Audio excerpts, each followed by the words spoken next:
Outdoor is a good exercise. It really tests statement of changes in equity, dividends, yeah, and profit before and after tax.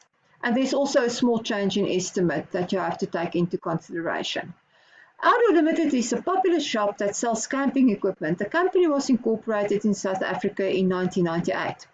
Information regarding the share capital of Outdoor Limited as at 28 February 2015. Now, what is required from us? Prepare the statement of changes in equity of Outdoor Limited for the year ended 29 February 2016. Total column is not required, ignore that, and comparative figures is not required. Okay, so clearly our financial year in 29 Feb 2016, and clearly these are our opening balances.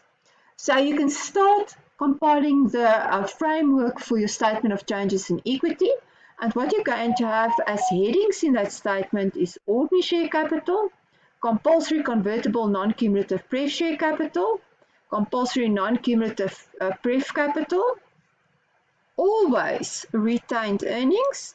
Now, well, I can tell you now in this question, there will be a share premium, so you will have share premium. We're going to get to that now. And eventually in this year, there was a revaluation reserve.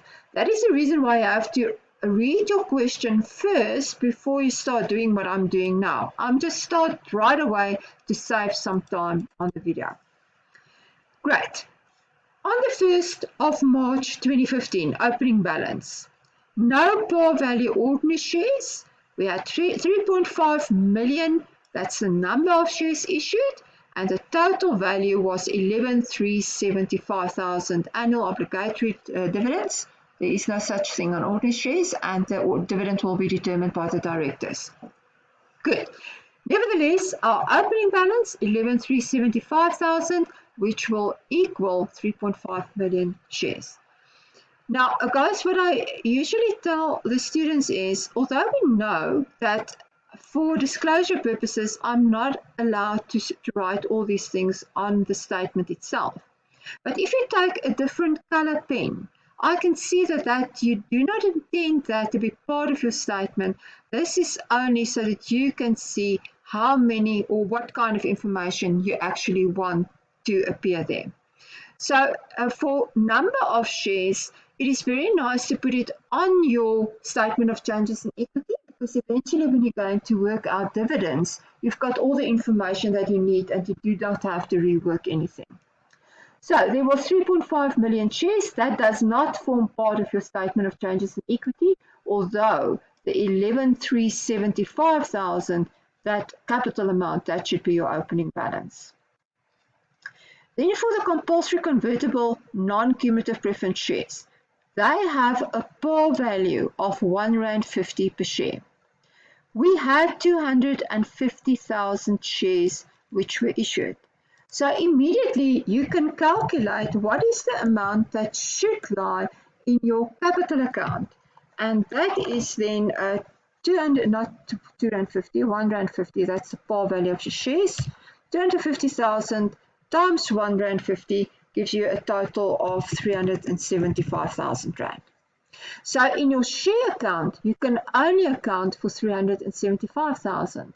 But look here now. The issue price of those shares was 725,000. So obviously I did issue these shares initially at a premium. And what is the premium amount? Well, obviously the premium amount must be the difference between the 725,000 and the 375,000, which then gives you a total of, this doesn't work, a total of 350,000 Rand. So that 350,000 Rand, that then is the premium amount. So if I add the 375 and I add the 350, I'm back at the 725,000 Rand. So how are we going to disclose that in the statement of changes in equity? Now to our compulsory convertible non-cumulative pref share capital column, we can only take the 375,000, and then to the share premium, we're going to take the remainder of 350,000. So that was 250,000 shares at R1.50 each, which gave us the 375,000 Rand. I don't know why this thing moves around so much. 375,000.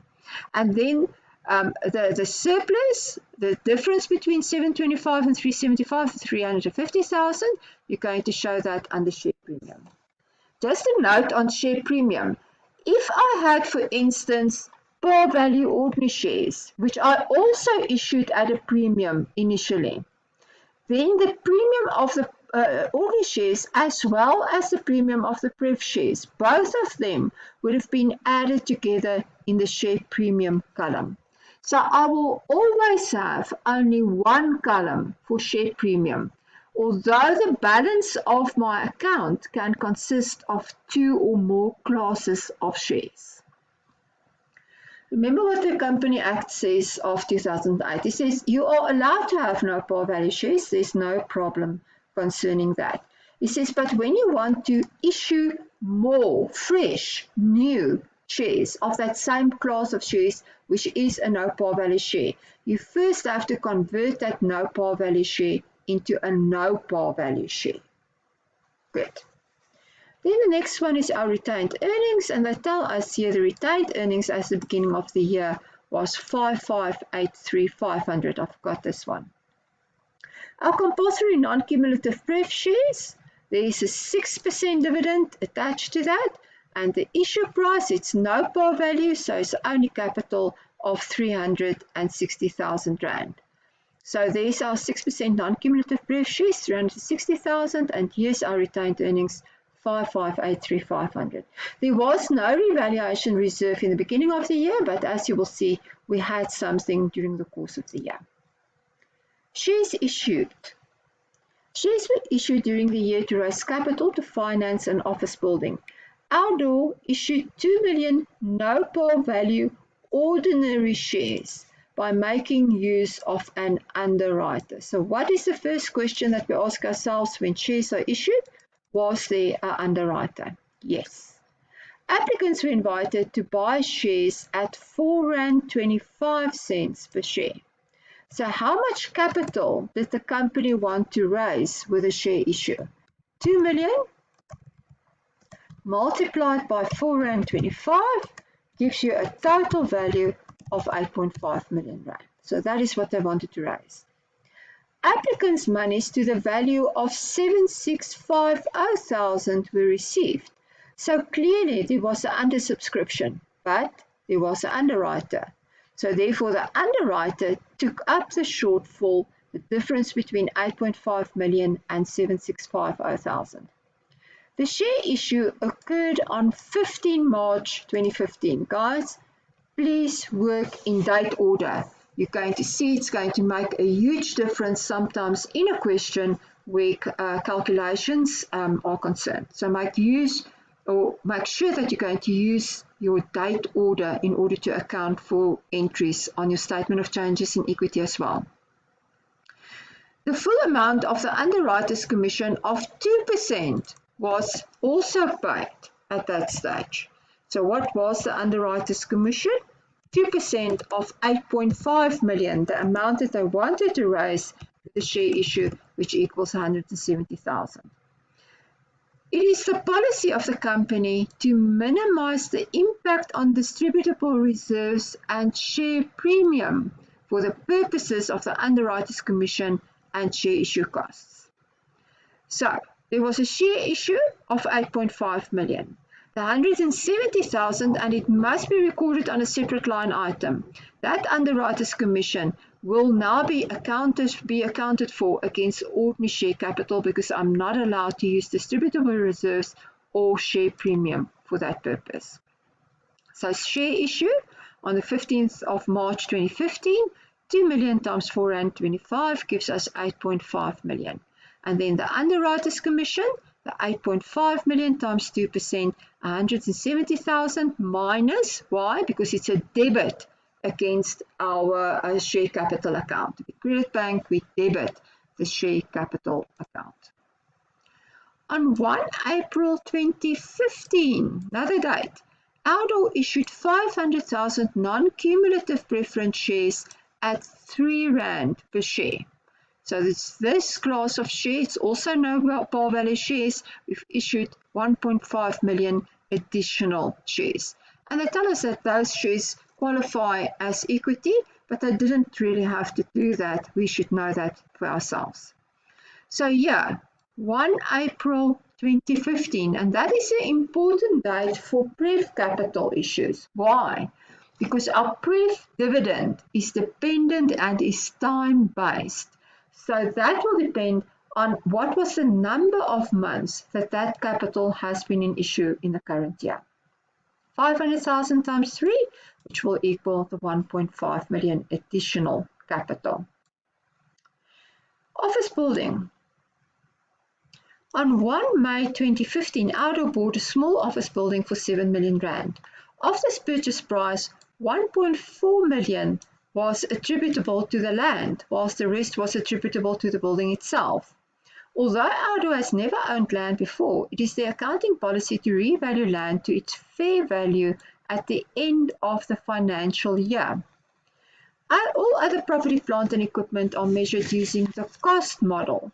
The directors of Oudo estimated that the building will have a useful life of 28 years and a residual value of 290,000 rand. The year's depreciation on the building was correctly accounted for by the accountant. Office buildings are depreciated using the straight line method. Now they give us a whole paragraph, and here at the end it says that the accountant didn't make a mistake, he correctly accounted that. So what do I do with that depreciation? Absolutely nothing. It's already in the books. This is just for information purposes and to see if you can read. A swan appraiser valued the land on 29 February 2016 and found the land to be worth 1,850,000. The accountant processed the appropriate entry correctly to account for the revaluation surplus. So what did the accountant do?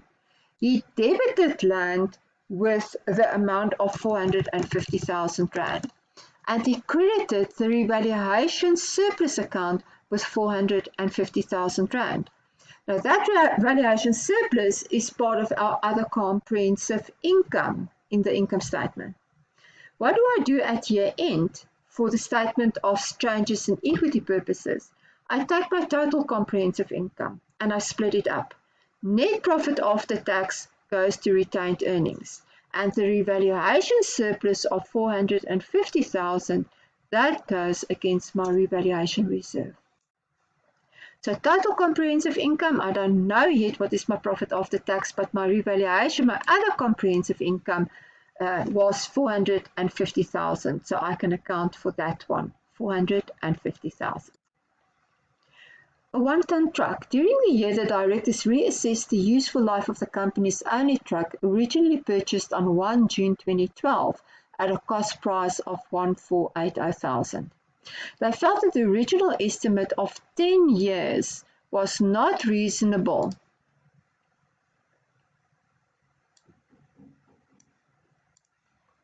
By the amount of wear and tear on the truck. The total useful life was re-estimated to be 5 years, and the residual value remained 380,000 rand.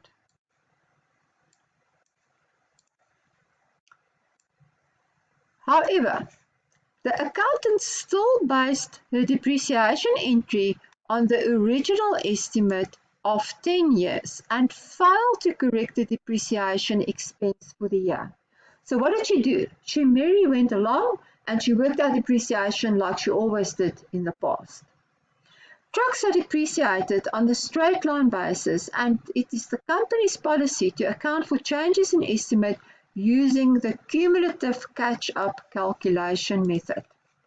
The accumulated depreciation of the truck on 1 March 2015 amounted to 302,500. Based on the new estimate, the amount should have been 605,000 rand. Now, aren't they very kind in this question? You do not have to do a lot of calculations. They tell you right at the carry value at the beginning of the year, how much accumulated depreciation was in my books? 302,500. How much accumulated depreciation do I want to have in my books at the beginning of the year? Well, I wanted it to be 605,000. So what am I going to do? I'm going to pump it up with how much? 605 less 302,500 equals 302,500. So what am I going to do? I'm going to debit my accumulation of my depreciation charge for the year, and I'm going to credit my accumulated depreciation with 302,500. So this is the catch-up. So what else do I have to pass in my depreciation for the year? If I'm using the cumulative catch-up method, it is the catch-up portion, which we've worked out, plus the actual depreciation for the year. And what is that now all about? Well, that is our cost price of 1,480,000, less our estimated residual value of 380,000, divided over an estimated lifetime of 5 years, and that gives us 220,000 Rand. So what is the total depreciation that I wanted in my books for the year? That would then be the total of those two, 220,000 plus 302,500, which gives us a total of 522,500. What do I have in my books? Well, we used to write off 1,480 less the rest value of 380,000 over a 10-year period. And that means that she has passed a depreciation of 110,000 Rand in our books. So let's park it there for the moment, and when we are going to calculate our profit for the year after tax, we have to take this into consideration because this adjustment still needs to be passed.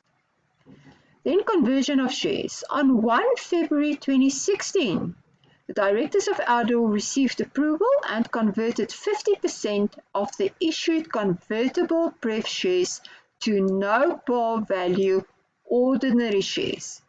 They don't convert it into no par value pref shares. That is something different. And remember, the Companies Act says it's only when you issue fresh capital, new capital, that you have to convert your par value shares into no par value shares. So it was not necessary to fiddle around with our existing pref share capital, which was par value shares. What we're going to do is we're going to say, well, these shareholders, they have invested 725,000 Rand in our company. We are now going to cancel their pref share certificates, and we're going to issue ordinary shares to them in exchange for that investment that they had in the company. Guys, what was the investment that they had in the company? They had 725,000 Rand.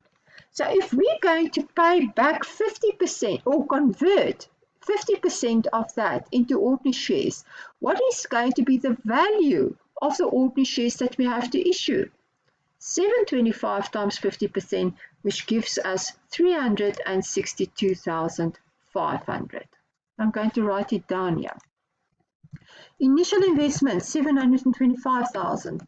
50% is going to be converted into ordinary shares, which gives us 362,500. What is going to be the value of the ordinary shares that I'm going to issue to them in order to make good for this loss of pref shares? Now that, guys, is 362,500 divided by 5 equals 72,500 ordinary shares that I'm going to issue. Now, if we want to do the accounting entries, obviously we have to take out of our convertible pref share capital account 50% of the capital amount, which is 187,500, as well as 50% of the share premium account, which is 175,000. So if I add those two up, I'm back at the 362,500, the amount that we've worked out. That should be the value of the ordinary shares that we're going to issue. So we take 50% out there, 50% out there. An important date that we're going to do that, 1 February 2016. Why important? The pref dividend is dependent on dates. Dividends declared. Ordinary dividends of 5 cents per share was declared on 20 February 2016. Now you know that whenever we have declared an ordinary dividend, we should have declared all the pref dividends first. Now that is payable to all shareholders registered on this date. So it means everything that converted shares or those pref shareholders who have received this additional ordinary shares as a result of the conversion, that also has to be taken into account when we work out the ordinary dividends. The accountant made no entry in the accounting records for any dividends, as he is of the opinion that dividends should only be accounted for once payment is made. Since all dividends were only paid on 5 March 2016, she will account for the payment in the 28 February 2017 financial year. It is company policy to declare dividends once a year. When does the commitment originate when we talk about dividends? It is at the dividend declaration date. So therefore, if the commitment originates at the dividend declaration date, it means that, which was 20 February 2016, it means that we have to account for those dividends in the 2016 financial year and not the 2017 financial year, because we have an obligation in 2016 already to pay a dividend. We do not work on the cash basis in accounting. So therefore, let's go and determine what was our dividends. Now the ordinary dividends, guys, and that is now you can see why it's so easy if I've written down these shares in another different color ink. I had 3.5 million that I started off with. I issued another 2 million, and these converted shares, I had to issue another 72,500. So my total ordinary dividends, in total, 5,572,500. I have declared a 5 cents a dividend, so my ordinary dividend declared 278,625. Again, when I go back to my statement of changes in equity, and now listen carefully. I see that I had convertible pref shares, 7% convertible pref shares for what period of the year? Until 1 February 2016. So for 11 months of the year. And now a very important principle. That dividend that I need to pay is linked to the capital value, the par value of that the par value of, not a chance, of those dividends which was issued. So that is going to be calculated on 375,000 Rand and not on the 725,000, which was the issue price of those shares. I'm going to repeat that. If I have par value shares in issue, and there's a dividend attached to the par value shares, you can only work out the dividend based on the capital amount, i.e. the par value of the shares issued, not on the actual issue price. So therefore 11 months times 375,000, and then there was 1 month left, 187,500 multiplied by the 7%. 375,000 times 11 months on 7%, 24,063, and then on the remaining balance of 187,500 times 7% for 1 month, 109,400, total pref dividend on the convertible shares, 25,156. Then on the 6% non-cumulative pref shares, well, I had 360,000 in issue for the whole year. So 360,000 times 6%. And then I have issued on 1 April 2015 that 1.5 million. So for the 1.5 million, that was an issue for 11 months of the year, and that gives us in a total dividend on the 1.5 million portion of 82,500. In total then, 104,100 for the non-cumulative pref shares. My total dividend then is all the yellow ones added together, which gives us in 407,881, and in my statement of changes in equity, dividends under retained earnings, I'm going to reduce retained earnings was 407,881. Investment. During the year, Outdoor purchased 50,000 shares in Bush Limited, a South African company, as an investment. A final dividend of 90 cents per share was declared by Bush Limited on 29 February 2016. No payment with regards to this dividend was received, and no accounting entries were made in the books of Outdoor. At what date did Outdoor become entitled on those dividends? On the date of declaration of the dividend of 29 February 2016. So Outdoor has to take this into consideration because this is income that he has actually, that he is entitled on, which happened in the current financial period. How much? Well, he had 50,000 shares. He's going to receive a dividend of 90 cents a share, so he's going to create a debtor for that amount of 45,000, and he's going to credit dividend income. Where is dividend income? In the statement of profit and loss. So that will go as other income or investment income in the statement of profit and loss. Provisional tax paid. Total provisional tax paid for the period was 1,050,000 provisional tax, and was based on the previous year's assessed taxable income at a prevailing tax rate of 28%. The accountant posted these provisional tax payments to the current tax expense account. Where should she have posted it? She should have posted it against the receiver of revenues account, not against the expense account. Expense account goes to the income statement eventually. Although she tried to calculate the tax charge for the year, she had not passed any accounting entries to account for the calculated tax expense for the year. She did not pass any accounting entries to account for the calculated tax expense for the year. What does she show then as tax expense for the year? Only this 1,050,000 incorrectly, but that is what she has as a tax expense for the year. So calculated profit after tax, the accounting profit after tax, after.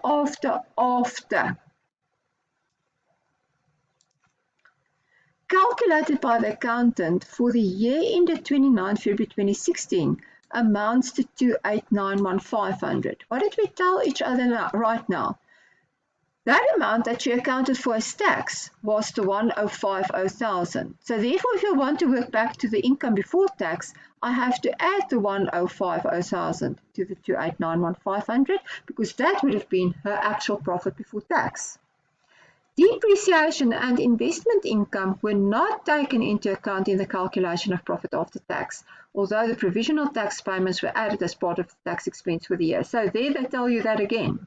They don't have to. In desperation, she called in the services of a qualified tax practitioner to assist her in calculating the correct tax charge for the year, who determined it to be 1653626. Now, for heaven's sake, if I give you the correct tax charge for the year, please don't try to prove me wrong. Then you just use the amount that I gave you. If I tell you something is correct, you can assume and accept that that amount is correct and you can just use it as is. However, we have to work back to what is our actual profit after tax. We have the actual tax charge now. We have a preliminary profit after tax, which we know we have to adjust for the provisional tax, for the investment income, and for the dividends, which we have worked out here. So we're going to start with the amount that she has for profit after tax. Then we're going to add back the provisional tax payments, which she has recognized as her tax expense for the year, 1,050. So her actual profit before tax equals 394,500. Now we're going to recognize the dividend income, so we're going to add back that dividend income of 45,000 rand. Then we want to deduct the incorrect depreciation which was posted in the books. She has still posted the old depreciation, so we have to add it back, and we're going to deduct the actual depreciation for the year of 522,500. So we add back the 110, we deduct the 522,500, and then we get to our actual profit before tax of 3,574,000. Now we're going to use our actual tax charge for the year being 165,366. We're going to subtract it from our profit before tax, and we're going to get our profit after tax of 1,920,374. So the final figure in our statement of changes in equity is then our profit after tax of 1,920,374.